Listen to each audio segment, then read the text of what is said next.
Welcome to Wordscience. Today's lesson is about the word all. A small word with a big meaning. Let's explore how to use it in simple English. The word all means everything or everyone in a group. It shows the total number or amount. For example, all students are in the class.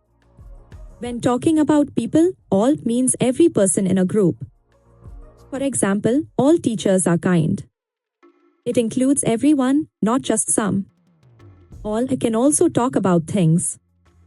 For example, all books are on the table.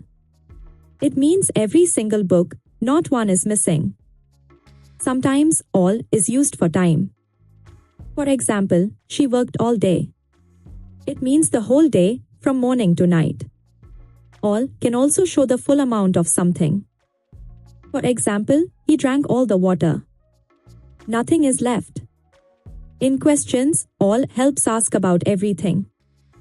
For example, did you eat all the cake? It means the whole cake, not just a piece. All is part of many common phrases. For example, all right, all done, and all set. These phrases make English sound natural. In negative sentences, all can mean not even one is left. For example, all the lights are off.